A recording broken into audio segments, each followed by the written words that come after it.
So hi everyone, welcome to Architecture in the Den, and today we are talking about the challenges of starting a practice, and I'm delighted to welcome Constantina to the Den. So first off, would you like to introduce yourself? Hi everyone, I'm Constantina. I'm so happy to be here. This is really exciting. I am based in London and I've recently started my own architecture practice. That's really exciting. So what led you to setting up your own architecture practice? It was a few different things really. The first thing was that I wanted to have a freedom to design the projects I wanted to really, and have more of freedom to design my working days. So design your projects and design your life as well. Yes. I like that. So I know you've got some, so when did you set up? I launched a few months ago towards the end of 2020. Mm-hmm. So it's still new. And how are you finding it so far? It's really exciting and and a bit scary, I have to say. It's true. It's true. It sounds like fun. And what have you called yourself?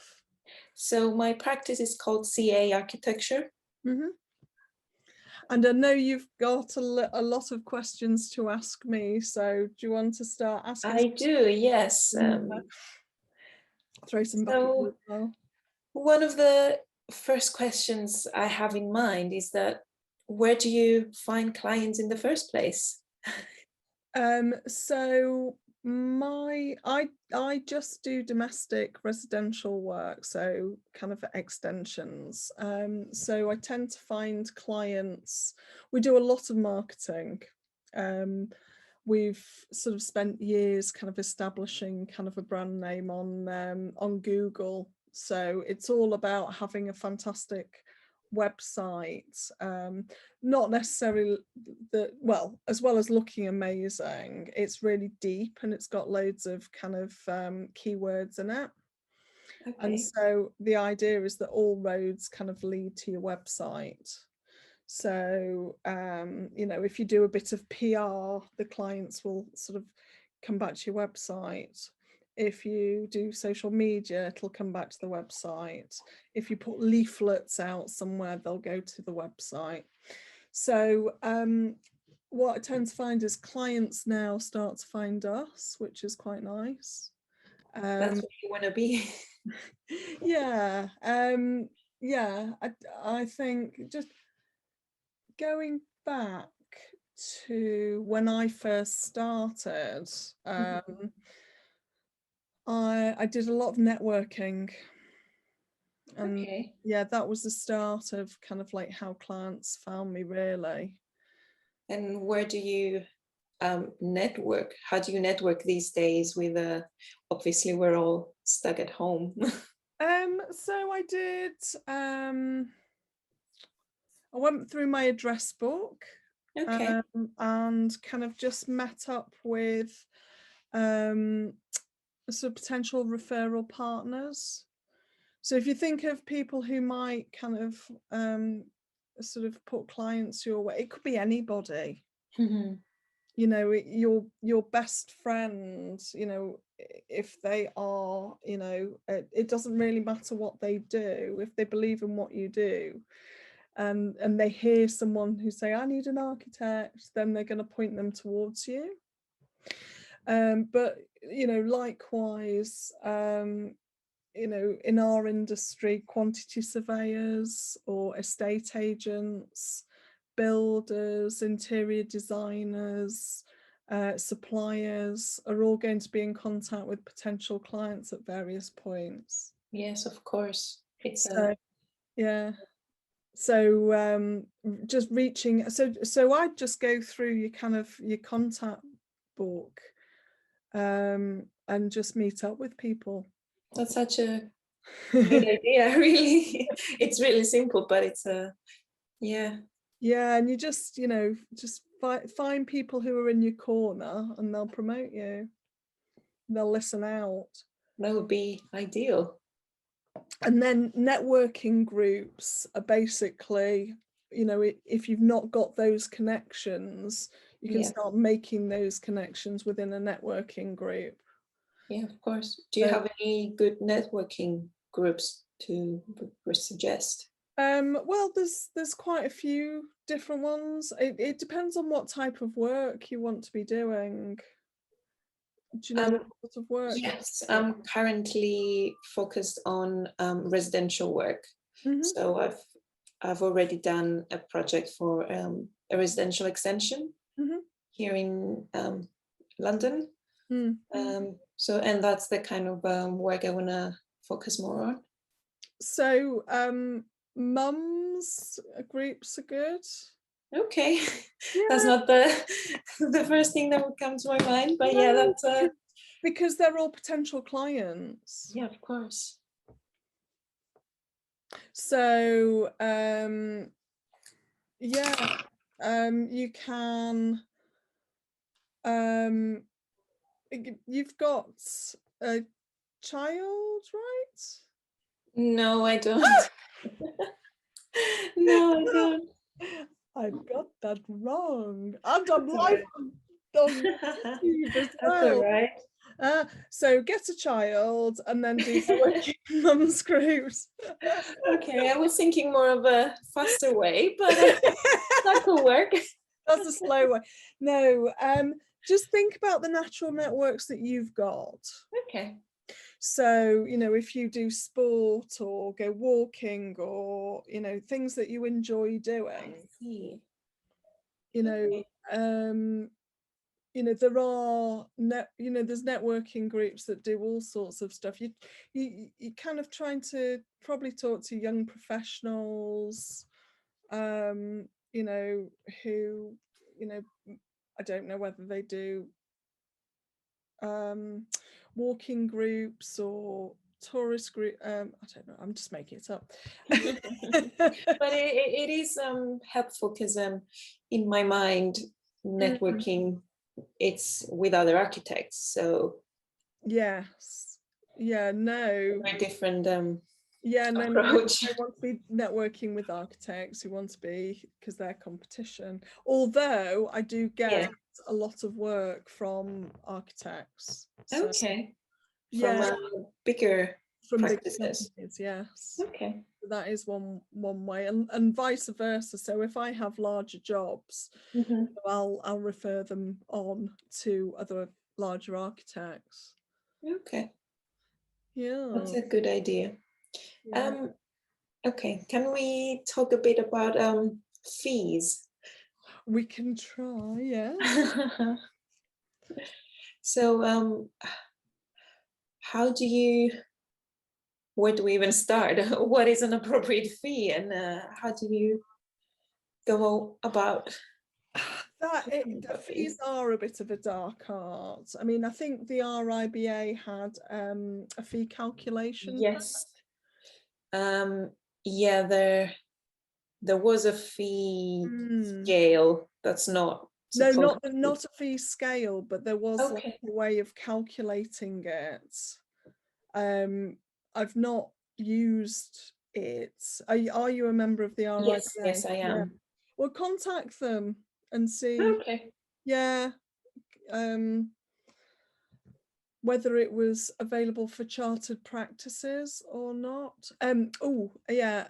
Becoming an RIBA chartered practice is good. Can you be one as a sole practitioner? Yeah. Okay. And it's only like 100 quid more, or 110 or 120 or something like that. Okay. Because I think you know, we pay a premium to join the RIBA. Yeah, of course. But then just to become chartered practice, it's just a tiny bit more.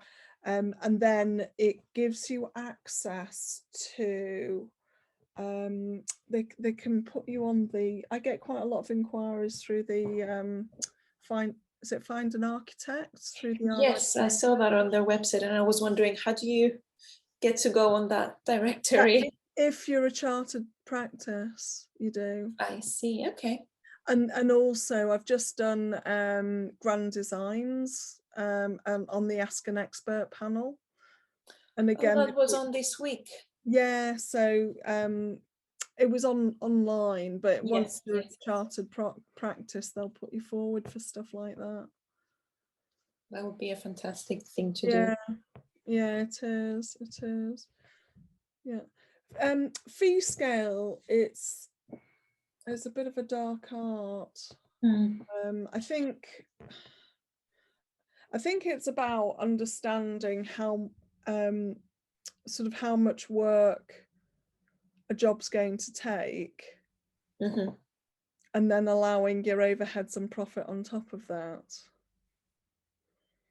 So you need to work out what your overheads are, so how much you know, what your living costs are. Yeah. You need to work out what your business running costs are. And then you'll, you know, if you divide it by, I don't know what factor, but hours in the day, you can work out what an hourly rate is, but you must allow for like profit on top of that. So yeah, so, you know, and that allows for kind of growth and investment and stuff. If you're barely covering your overheads, you've got no room for I see. For anything, any curveballs or growth. Yes, of course. So yeah, so if you work out what your hourly rate is, and then if it is you doing the work, then you need to work out how long it's going to take you to do a certain job. How many hours is it going to take you to do a planning application? How many? And you break it down into, you know, what drawings are you going to do? How long is each drawing going to take? How many client meetings are you going to have? You know, how much travel do? That's very useful, just breaking things down. And yeah. Well, once you've done that a few times, you'll start to see, well, and just constantly review it. You know, yes, of course. Did the job make a profit, or did it cost me? That's a good thing to do, to have a benchmark on things. Yeah. So there's no, you know, there's no set rates. I mean, there used to be the RIBA fee scale. Yes, but that's not supposed to be in use anymore. Exactly, it still exists and you can still find it. So, you know, it's worth having a look at that. Have a look at what the RIBA fee guide or whatever. I think it's a little program. Have a look at what that says. But also, you know, I think it is just work out how much you cost and how much you want to cost, and, you know, put in aspirational stuff in there as well. That's a good way of thinking about it. Yes, that's really good. But then also, you know, you're not going to be spending 35 hours a week behind the drawing board doing the jobs, because as a business owner, you need to be out there marketing and selling and looking after your business as well. Yeah, I wanted to ask about this. How do you, let's say, how do you structure your week? Let's say, how do you know how much time to spend on a project and how much time to spend on other things? Well, I mean, the way we work in a certain way with our kind of, we don't do, we offer a relatively limited service. We're incredibly niche, and we just do domestic extension.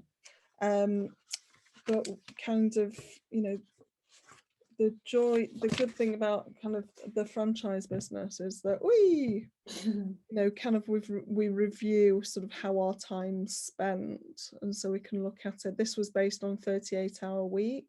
Okay. That's really useful to see. Yeah, so we can see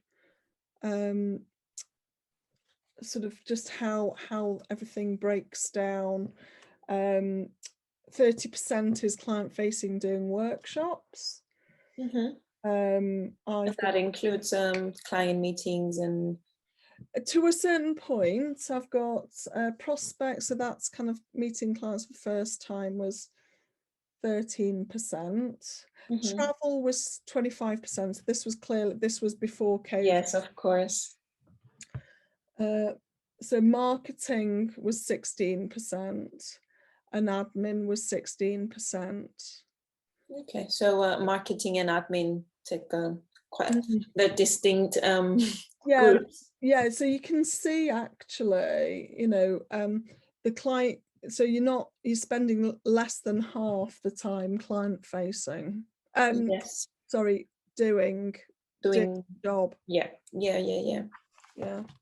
But I'm very happy to talk to you about the franchise separately if you want to. Yes, I would love that. Yeah, sounds like because what we do at the franchise, so Pride Road is basically a business in a box. So you would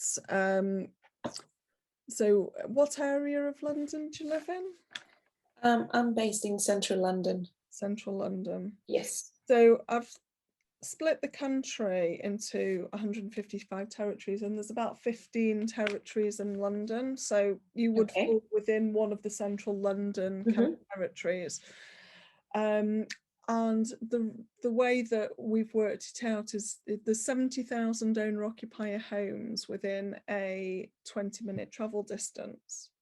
Okay. So you're not trying to kind of go too far. It's just no, it's just a very niche area around you. Yes, and then what we do is we just give you all the tools to kind of structure sort of the business. You would just everything would fall under the Pride Road umbrella. Okay. So you've got the website, you've got the provenance of the website, and then we've got a lot of kind of systems to manage clients. So once they kind of drop on the website, they kind of we collect information and sort of like funnel them through the sales process. And we've got various automations about keeping in touch with them. It's but also, so we've got the systems and we've got a certain way that we work as well. So the way that we work with clients, and I sent you a box. Yes, you did. Oh, let me get it. Do you want me to get it? Yeah, let me get it.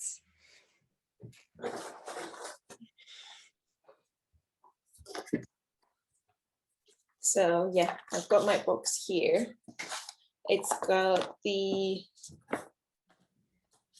booklet about all the things that the franchise does, and it's got some drawings in it as well.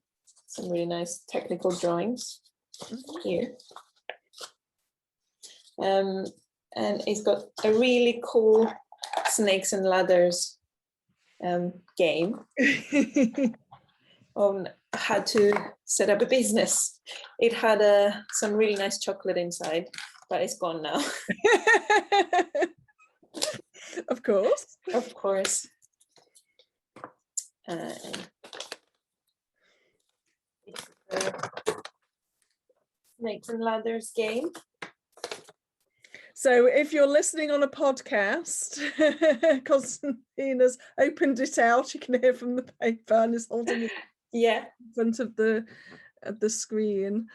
Okay, and we've got a very fancy snakes and ladders board. What's on it? So you can start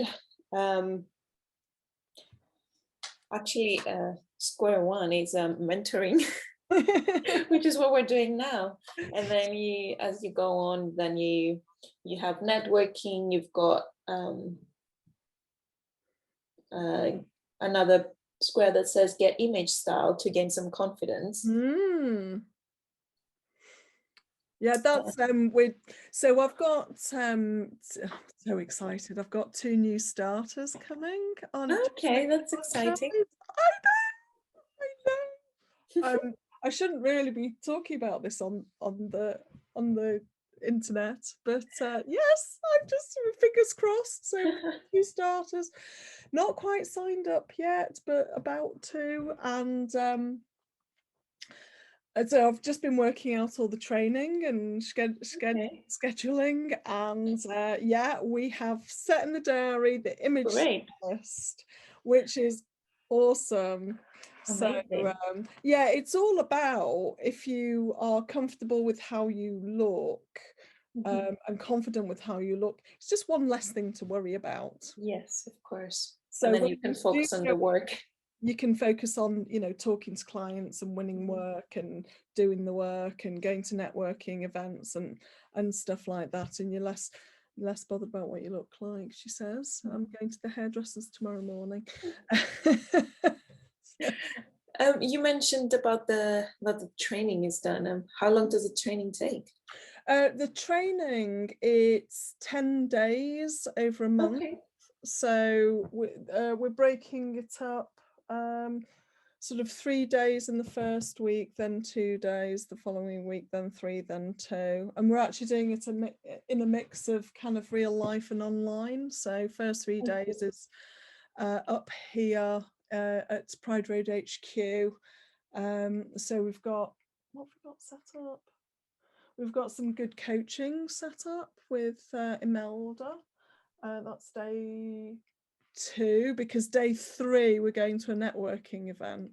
Amazing.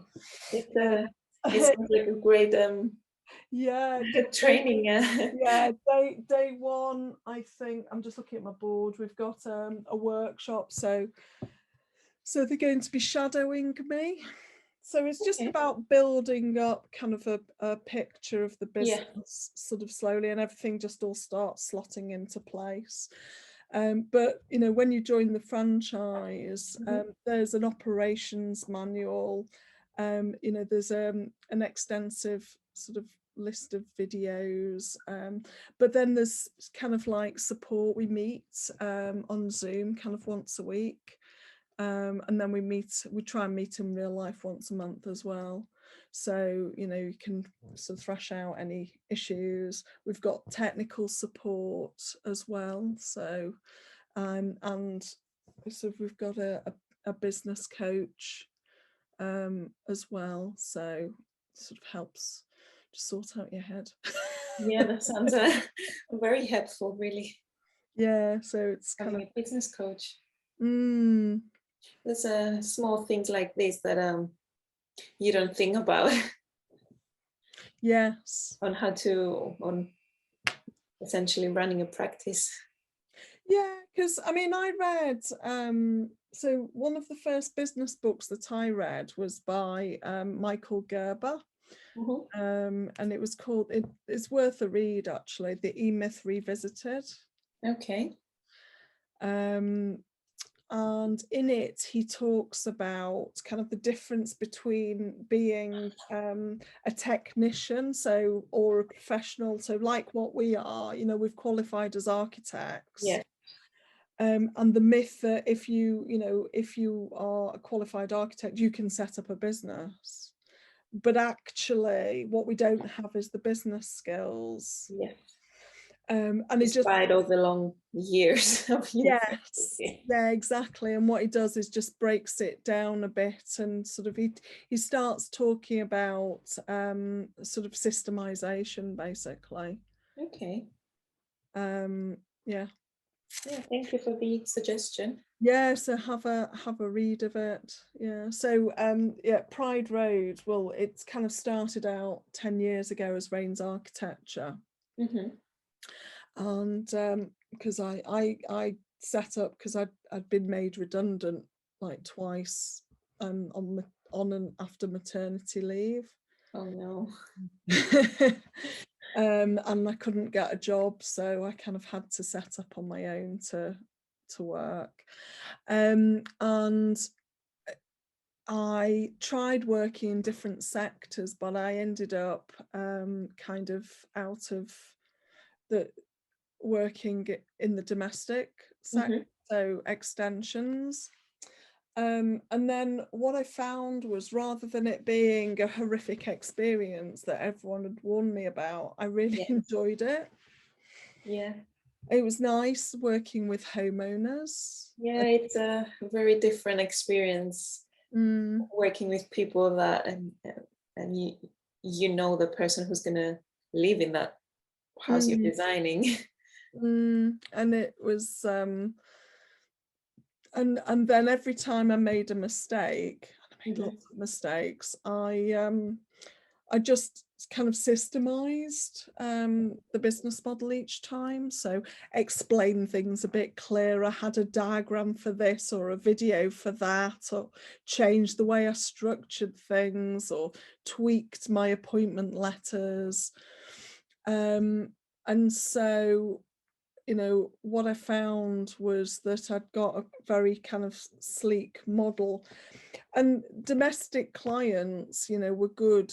They pay on time. So, you know, I was doing some work, like some master planning work for the NHS. They took 4 months to pay, or something crazy. So, you know, when it's a one-man band and you've done a significant piece of work which is going to be your income, and you don't get paid it for 4 months, you know, your cash flow is you know, is appalling. So, you know, they say that cash is king. Whereas with domestic clients, you know, there's a constant throughput. And they're small amounts, so you're not waiting for, like, you know, big money to fall. Yeah, so we do small projects, and we do lots of them, And that keeps a constant flow of work and money as well. That's right. And if one doesn't pay, or you have an issue on one of them, it's not going to sink the business. Yeah, and that's really important as well. Yeah, so I find kind of a lot and small of them work really well, rather than trying to go for high, you know, large high end. You know, if you're working for one client for a year, you know, you're going to get kind of wrapped up in that one project and then not look for more work. And you need to be looking for work whilst you're in the middle of that work. So you kind of have to keep on working for more work. Yes. Whilst working on specific projects as well. That's right. That's right. I see. Yeah. So you can't, if you you know, sort of spent a year working on a project and then went, right, I'll finish that now. I can see how that could go wrong. Yes, yeah. So yeah, the domestic sector works well, and then streamlined it, and sort of had the idea of franchising it sort of back in 2012. Okay, so it's ever many since. years ago. But then launched in sort of 2016. So we're 5 now. Yeah. 5 years old. 5 years old. So it's exciting, and it works really well. So sort of Magda and Laura are kind of using the model, and they're doing incredibly well. And that's really good to hear. So fingers crossed, we have 2 more starting soon. Fingers crossed. Sorry? Fingers crossed. Yes. Cool. So I think we've got time for one last question. One last question.